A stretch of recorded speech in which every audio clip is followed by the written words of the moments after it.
Hey, good afternoon. Thank you for being here. We have a visitor. Well, he's not a visitor, he's a permanent resident, but he's showing his face here today. So I don't know if you can see him. Come here, bub. Anyway, we have a friend with us today. Do you have the patience to wait until your mud settles and your water is clear? Can you remain unmoving until right action arises by itself? We're going to be looking at the last two lines of that third stanza of chapter 15 of the Tao Te Ching. It's in the description below, fully written out, so you can read the whole thing. In last week's live, we talked about the first two lines of, do you have the patience to wait until your mud settles and your water is clear? And we talked about patience. You can see his tail now. Patience to me is like generosity. Can I be generous with my mud?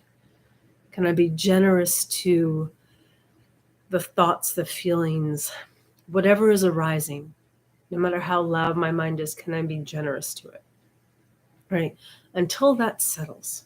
Do I have the generosity to be with it until it settles on its own? Right? And that takes time. That's the practice. That's what we do on Thursdays together. And that's the foundation. Because until your mud is settled, and by settled, I mean here, settled, right? Until your mud is settled, and you are anchored in your body, in your gravitas, and your water is clear, i.e., it is clear what to do now. Remain unmoving. And then that leads us right into these last two lines. Can you remain unmoving until the right action arises by itself? And I love the way he poses the question. Can you remain unmoving? Because most of the time we can't, right?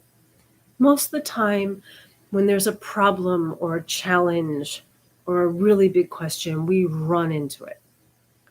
We run head in and try to fix it, solve it, analyze it, think about it, know it. I need a little pillow for my knee. Pardon me. We try to, do it. And the Tao is encouraging the opposite. Wait. A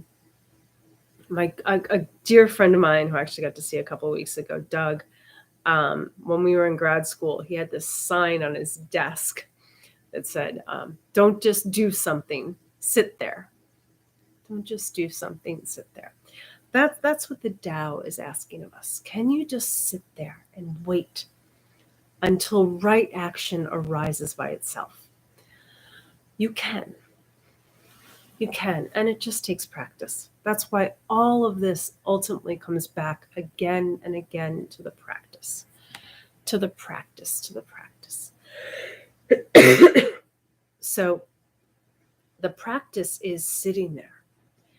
And when you get to that real sense of internal gravitas, where you are unmoved as well as unmoving, like the things aren't moving you. You know that feeling where things move you, like it either makes you angry or like just, I got to go do this thing or whatever. You're being moved. This is a flip.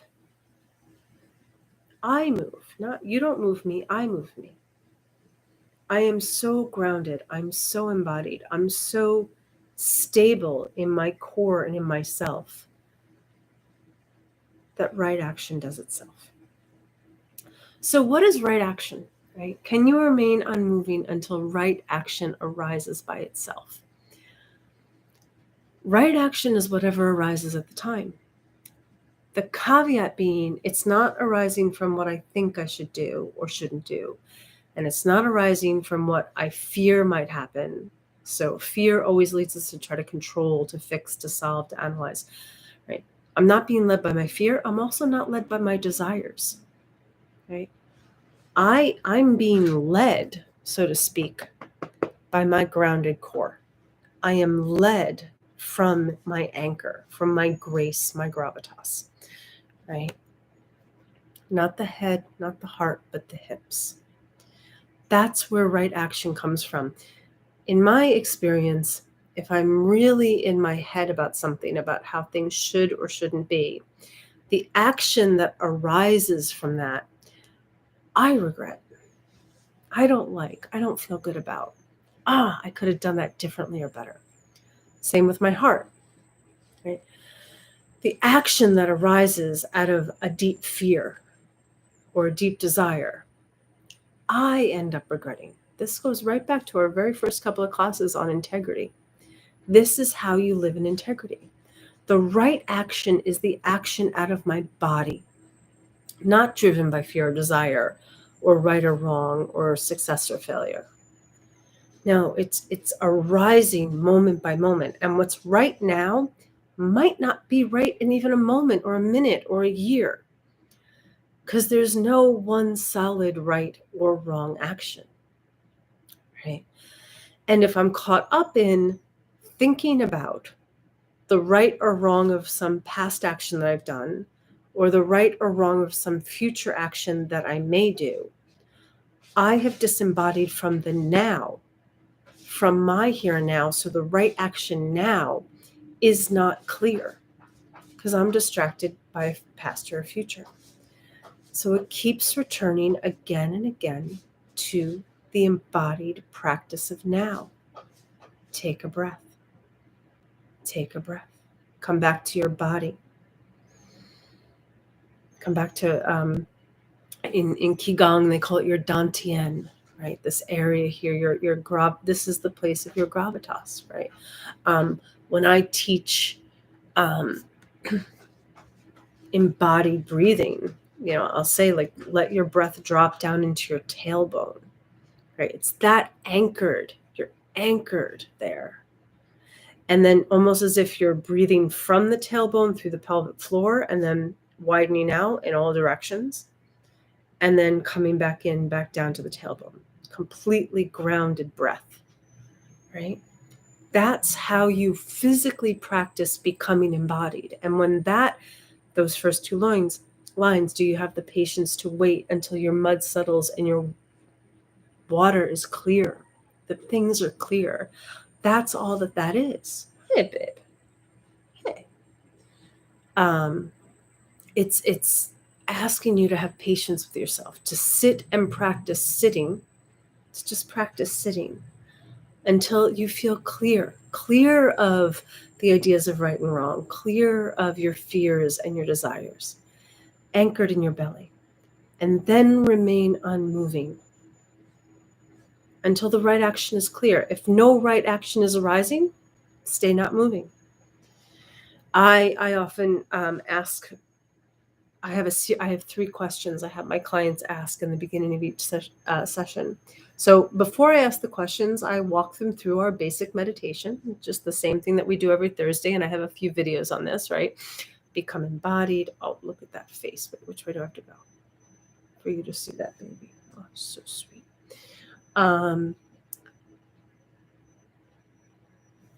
Take a breath. Become embodied in that lower belly breath. Become physically still. Slow down. Relax. Don't know. Go beyond the limits of the mind. Remind yourself it's not what you think and it's not what you feel. And become embodied. Stay there.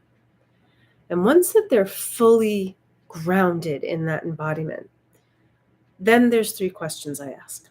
First is there anything I need to know, say, do, be with right now? Not in 5 minutes, not in an hour, right now. And whatever answer you might get to that question is very quick. If something needs to happen, your body will tell you. Take a sip of water. I once had a client, I just loved her so much. Still love.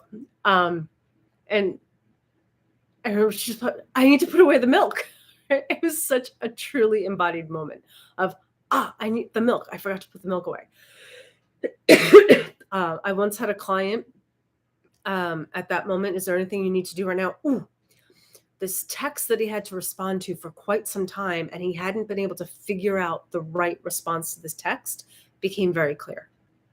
And we had just gone through that whole breathe, drop down into the lower belly, become still, slow down, relax, don't know.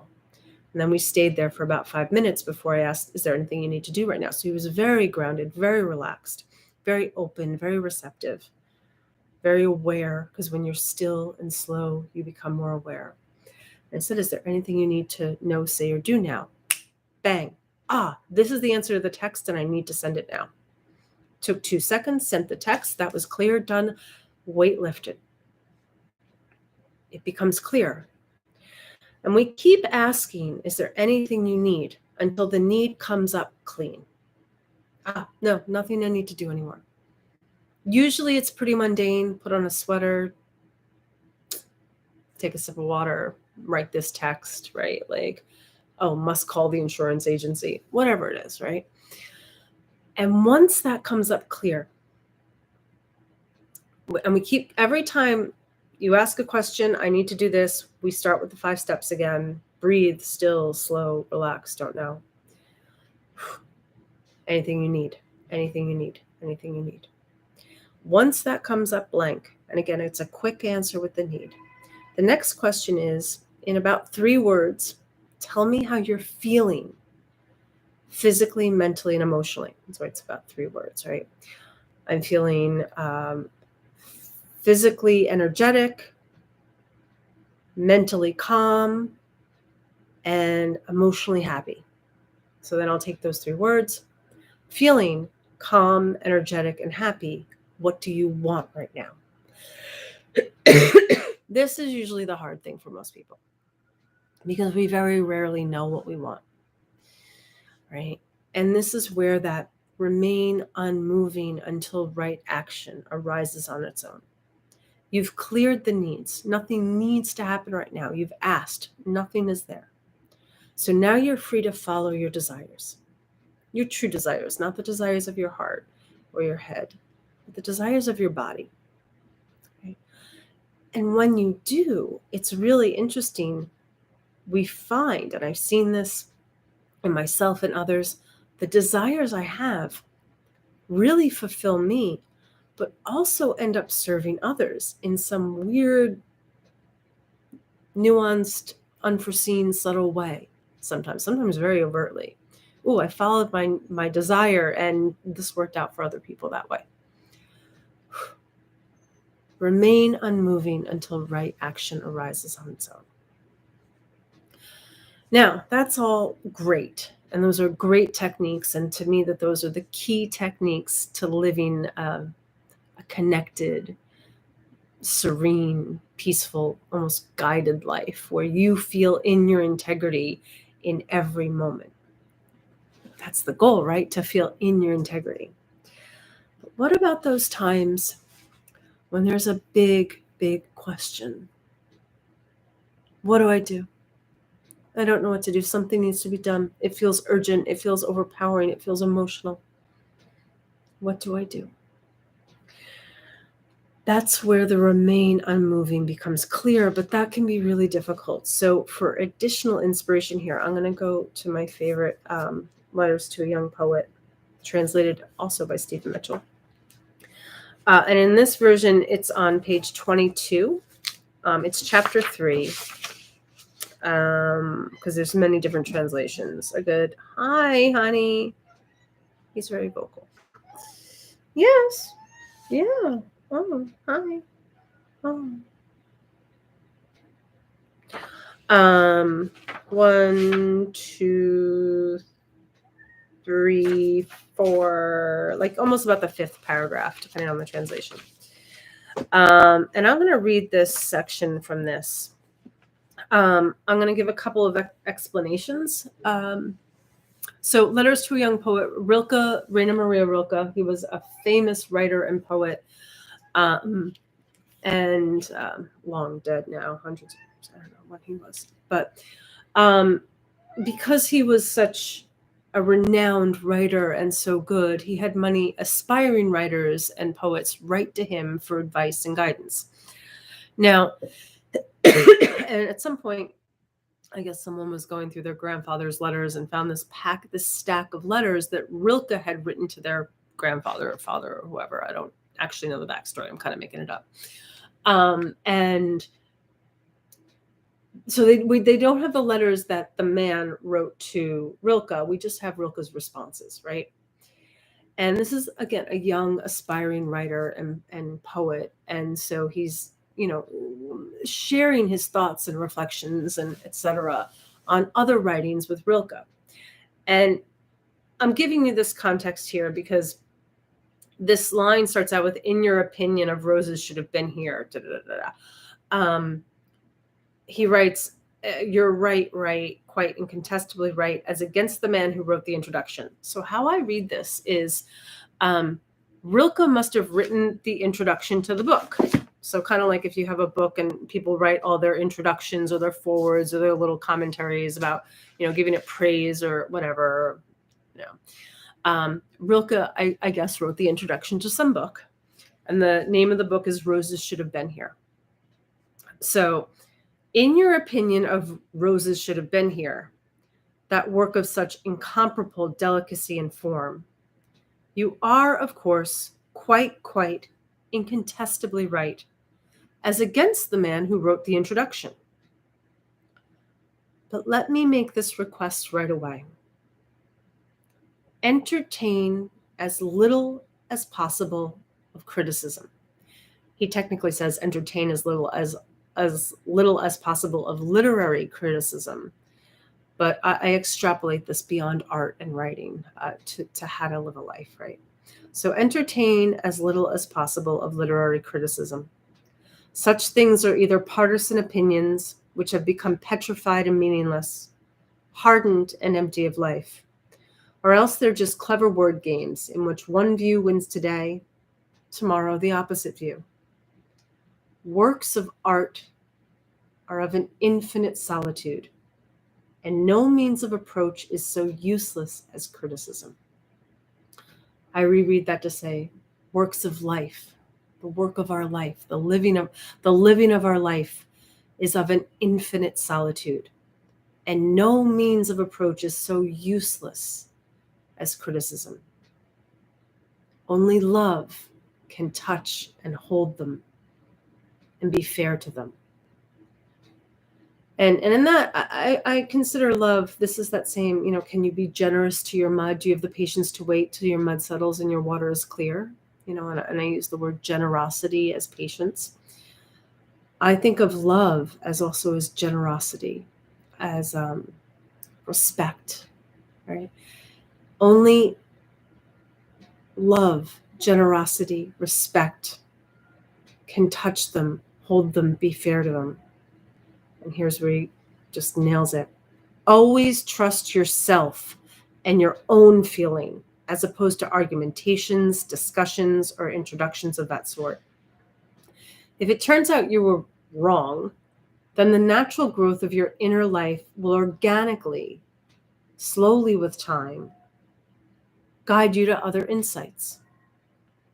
Allow your judgments their own silent, undisturbed development. Here's where it gets right down to, can you remain unmoving until right action arises by itself?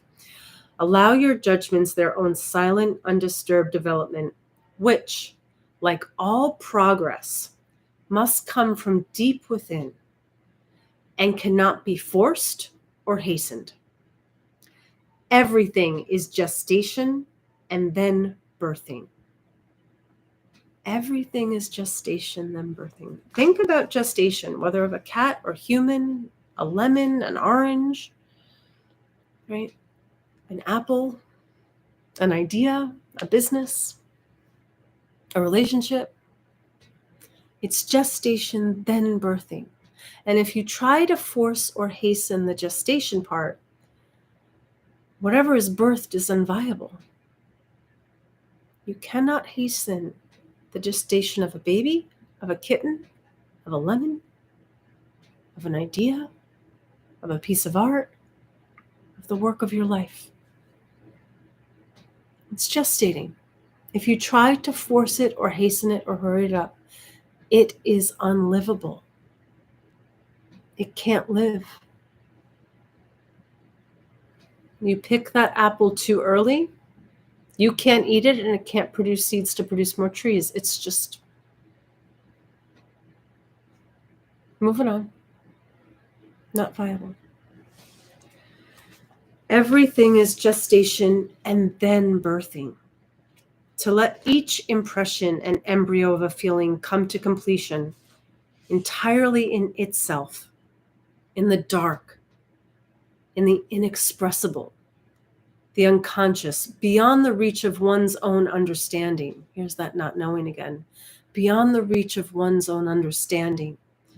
And with deep humility and patience to wait, there's that patience to wait again. With deep humility and patience to wait for the hour when a new clarity is born. This alone is what it means to live as an artist, in understanding as in creating. I would rewrite that to be this alone is what it means to live as a human, in both our understanding of our existence and our creating of our lives. In this, there is no measuring with time. A year doesn't matter and 10 years are nothing. Being an artist, being a human, means not numbering and counting, but ripening like a tree, which doesn't force its sap and stands confidently in the storms of spring, not afraid that afterwards summer may not come. It does come, but it only comes to those who are patient, who stay here as if eternity lay before them. That's that unmoving. Stay here as if eternity is just now. So unconcernedly still, silent, vast and wide. And then here's where it's just so beautiful. I learn it every day of my life. I learn it every day. I keep learning it every day. I learn it every day of my life. Learn it with a pain I am grateful for. It's not easy to wait sometimes. Even this great master learns it with a pain I am grateful for. It's painful sometimes to wait. Oh, but look at that face and that tail. Can you see that? That's not painful. That's adorable. Learn it with a pain I am grateful for. Patience is everything. Do you have the patience to wait until your mud settles and your water is clear? Can you remain unmoving until the right action arises by itself? You can. Everyone can. It simply takes practice. That's why I sit here. I practice just sitting here. It's not meditation. I don't like the word meditation. It's just sitting and breathing in the now, practicing staying here. Oh, I go off into a story of the future or an argument over the past. Notice it, return to the now. No judgment. The mind's supposed to do that. That's the mind's job. The eyes are going to see the cat. The ears are going to hear the cat scream, right? I don't get rid of my eyes or my ears. And the mind's job is to think.